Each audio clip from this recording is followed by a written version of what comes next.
Hi guys, this is editorial analysis for 27th December 2016.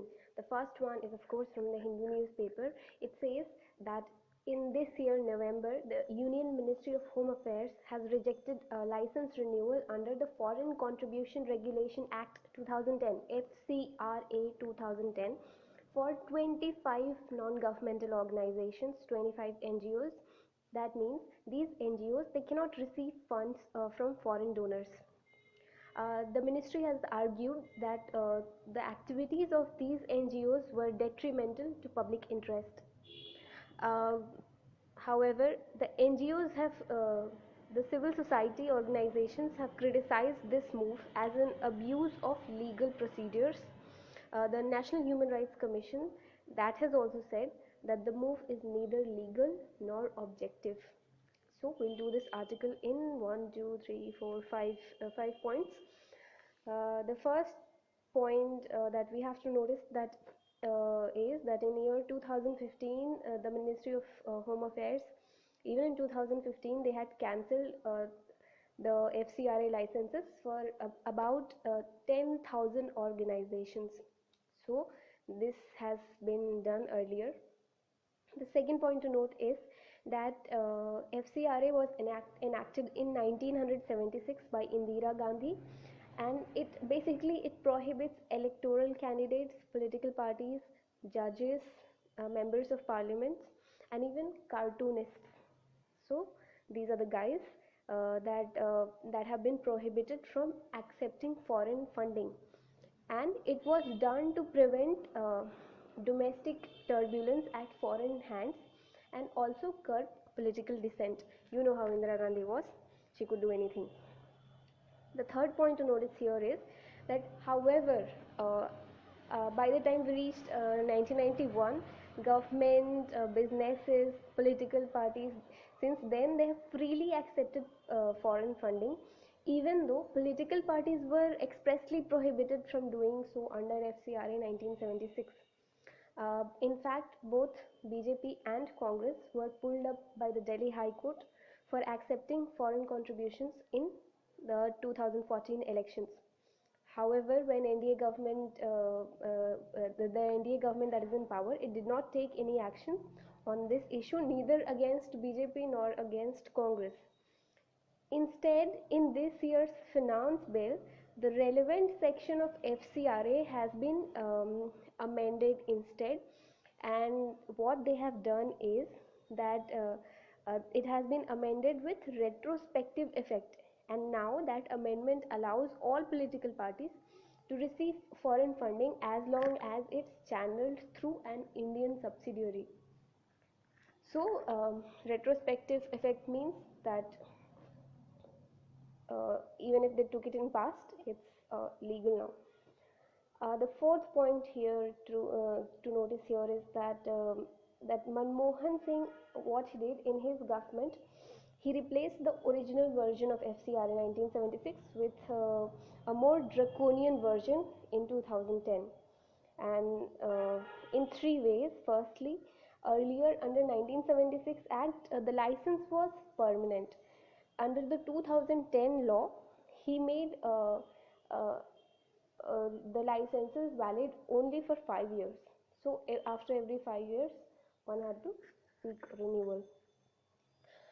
Also, the new law that was made in 2010, it put a 50% limit on the foreign funding that could be spent on the administrative expenses of that organization. The 2010 law also targets some NGOs that work for political accountability as organizations of political nature, such as trade unions, student unions, worker unions, youth forums, caste, communal, religious, linguistic organizations, etc. And the last point in this article is, the author points out that the right to freedom of association is incorporated under the International Covenant on Civil and Political Rights, to which India is a party. And foreign funding is a part of freedom of association. The author cites some source for this, but we don't need to do that. We just need to know that we are a member of the international, we are party to the International Covenant on Civil and Political Rights, and so this move by MHA is sort of violative of that. So that's the first editorial. Let's move on to our next editorial. This is also from the Hindu newspaper. It talks about the Environmental Impact Assessment Act that came into being in 1994 under the Environmental, and it was formed under the Environmental Protection Act of 1986. The EIA was re-engineered in the year 2006. So we have just finished 10 years of EIA 2006. I'm doing this because environmental impact assessment is a very prominent topic under mains, and I don't think we have had a question on environmental impact assessment. I don't remember. We may have had, but again, this becomes a very important topic and it could be there in mains anytime. So the author says that one of the first environmental public hearing was for Enron project in Karnataka in 1990, and it was done under police protection. The environmental impact assessment, it still gets enormous participation to debate thorny questions on development, and it draws attention to impact on community and environment.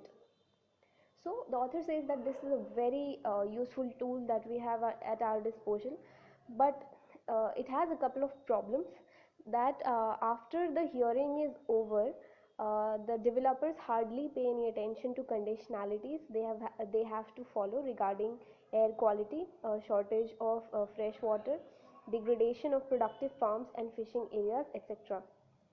And environmental compliance by the developers, after the hearing is done, it's left to vague closed door negotiations between the government and project developer. So these are a couple of things that we have to iron out. These are a few problems that we are facing in this regard. The next editorial, there was one, I don't remember which newspaper it was in, but I just noticed from that entire editorial just this one point, that national anthem was first sung. Of course we know it was first sung in 1911, but it was sung on the date 27th December 1911. So it's one of the anniversaries on 27th December. So just in case it's there in preliminary, you will mark 27th December. Let's move on to the next editorial. Again, I have forgotten which newspaper this was in, but important topic nonetheless. It talks about how to, gives a few measures how to curb black money in election funding. Firstly, the author suggests that we should account even a donation of rupees 2000 for donations to political parties. So even that has to be accounted for. It should be accounted for. Secondly, that we should hold simultaneous elections, and thirdly, that currently we have a limit limit of 28 lakhs for legislative assembly elections and 70 lakhs for Lok Sabha elections, for the election expenses that a party can have, that an individual leader can go for. The author says that these ceilings are violated by putting the expenses under the party account rather than the individual account. And also, if prominent leaders are campaigning for a candidate, then they are exempt from this ceiling. So these are a couple of violations that we need to look at. Let's just do a few points from general current affairs. This is not from the editorials. Firstly, that China is to now levy an environment tax to fight pollution, and China will be the first country to do so. Secondly, the scientists have discovered the world's most heat resistant things. World's most heat resistant things. They are called tantalum carbide and hafnium carbide. They can take up to 4000 degrees Celsius. And lastly, Dinanath Bhargav, the person who designed our national emblem, he has passed away. So that's it for today. Thank you.